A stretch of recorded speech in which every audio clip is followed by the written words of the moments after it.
Fellow Nigerians, I feel greatly disturbed at the tone we have come to regarding the political crisis in Rivers State. Like many of you, I have watched with concern the development with hope that the parties involved will allow good sense to prevail at the soonest.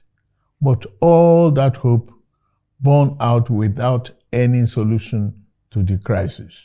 With the crisis persisting, there's no way democratic governance, which we all fought and worked for over the years, can thrive in a way that will redound to the benefit of the good people of the state.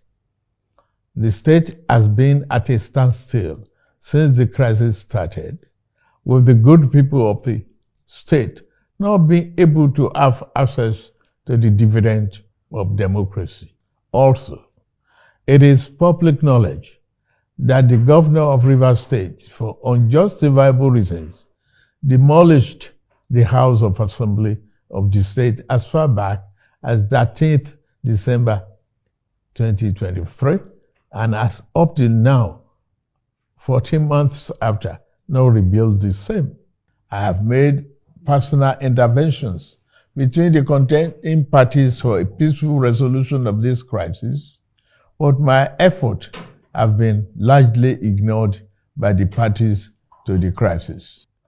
I'm also aware that many well-meaning Nigerians, leaders of thought, and patriotic groups have also intervened at various times with the best of intentions to resolve the matter, but all their efforts were also to no avail. Still, I thank them. On February 28, 2025, the Supreme Court, in a judgment in respect to all about 8 consolidated appeals concerning the political crisis in Rivers State, based on several grave unconstitutional acts and disregard of the rule of law that has been committed by the governor of Rivers State, as shown by the evidence before it, pronounced in very clear terms.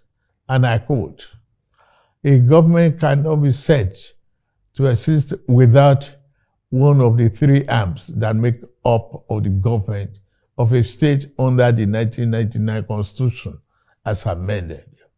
In this case, the head of the executive arm of the government has chosen to collapse the legislature to enable him to govern without the legislature as a despot.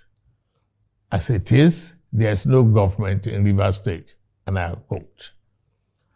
The above pronouncement came after a catalogue of judicial findings of constitutional breaches against Governor Siminalayi Fubara.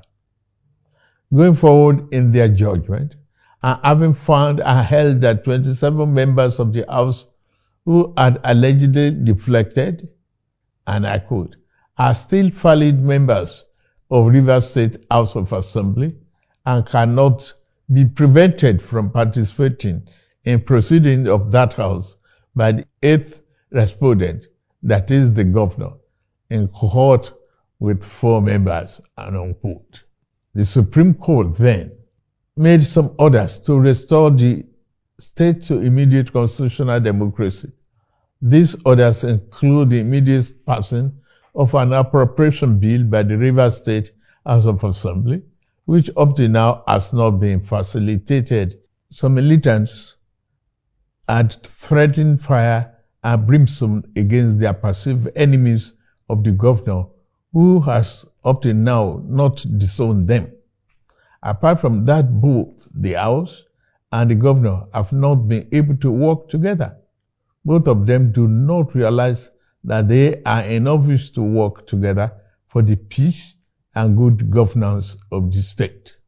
The latest security report made available to me show that between yesterday and today, there have been disturbing incidents of vandalization of pipelines by some militants without governor taking any action to curtail them.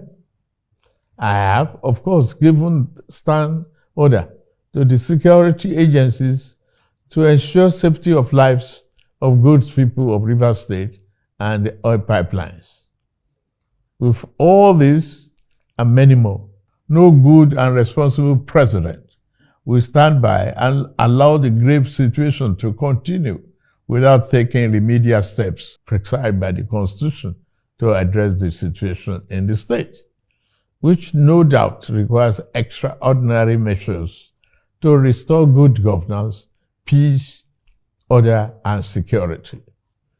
In these circumstances, having soberly reflected on and evaluated the political situation in Rivers State, and the governor and deputy governor of Rivers State, having failed to make a request to me as president to issue this proclamation as required by Section 305, Paragraph 5 of the 1999 Constitution as amended, it has become inevitably compelling for me to invoke the provision of the Section 305 of the Constitution of the Federal Republic of Nigeria, 1999, as amended, to declare a state of emergency in Rivers State with effect from today, 18th March, year 2025, and I so do.